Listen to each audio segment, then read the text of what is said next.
Have you noticed how when you're always trying, holding things together,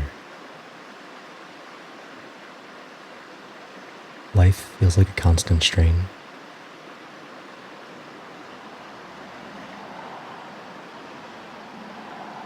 As if everyone else knows where to go, but you, with all your everything, barely make it through the door in time. And just in time to see everyone make it through yet another door. There's a quiet anxiety humming in the background. You're always making noise over it, aren't you? That need to be prepared, to anticipate, to control. And so, each day becomes a kind of battleground, where conversations are really just negotiations. Each breath is half held, and sleep is with one eye always half open.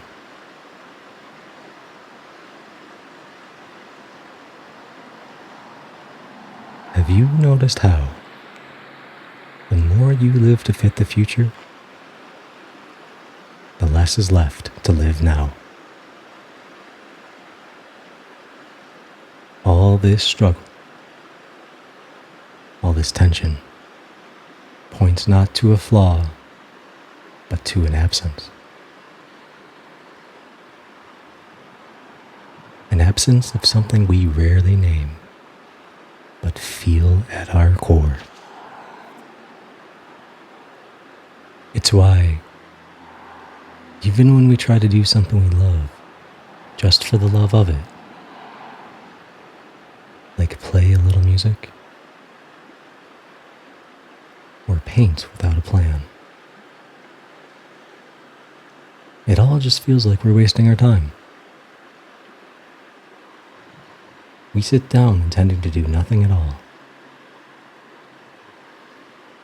but immediately feel we should be doing something else, something better, as if joy must justify itself, as if rest needs a receipt. It's the very reason why, when we try to slow down, and that quiet anxiety starts humming again, our mind starts to whisper, "You're falling behind." But behind what? And behind who? Never mind. Answering that will just slow you down more. You don't want to miss that door, do you?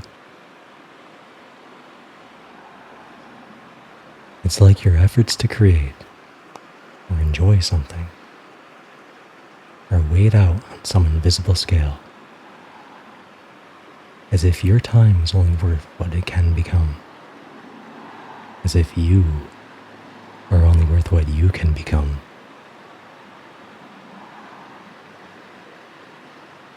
You know what it is, even if you haven't named it yet. In the absence of trust and patience, even the gentlest acts of authentic living won't feel alive under the scrutiny and judgment that replace them.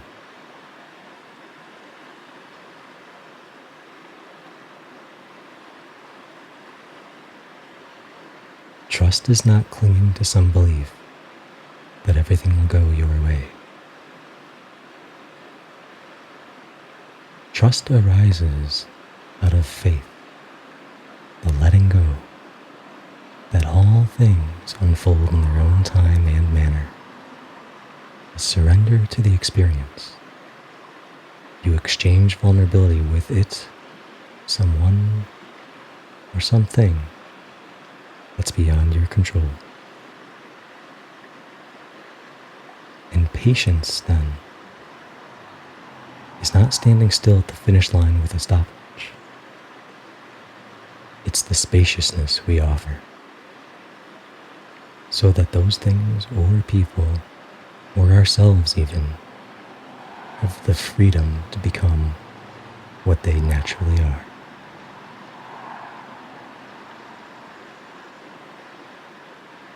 Has anyone ever relaxed by being demanded that they relax?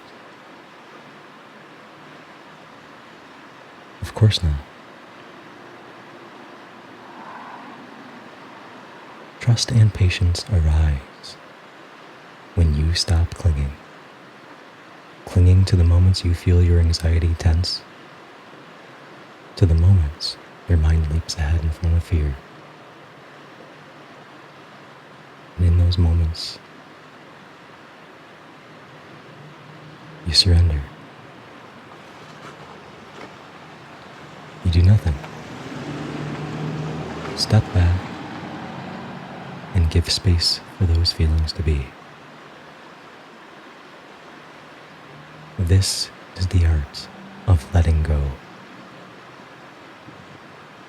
which is not an act, but an opening to the experience, or whatever it will be, as it will become with you a part of it.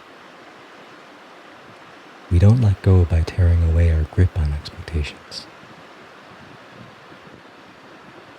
but by relaxing the hand that has been clenched over them. It is in this act of non-acting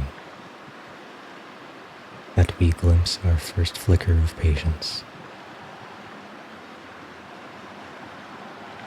When we stop reaching into each moment, we allow it to reveal itself on its own terms. Because the more we interfere, the harder it is to trust what we're seeing. Like stirring muddy water, then blaming it for not being clear. All it takes is a gentle pause to let the water clear itself. Just as a gentle pause clears the mind before speaking. To let reality unfold on its own terms, including the reality of yourself. To allow yourself to be a part of it, rather than make it part of you. Having no real certainty of what comes next,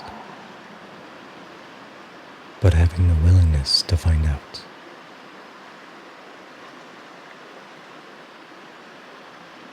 For when we are scared, we were just as open to joy. For when we are hurt, we were just as open to pleasure. This is how trust and patience become real. By accepting that the only time you experience is now. That the past and future are beyond our control.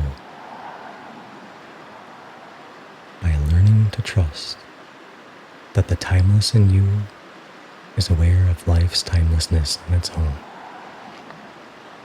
and knows that yesterday is today's memory, and tomorrow is today's dream. Not because it owes you an outcome, but because you see each opportunity to feel anything at all is worthwhile in itself. And when we do that, life reveals itself. Like a river that flows, not because we made it bend,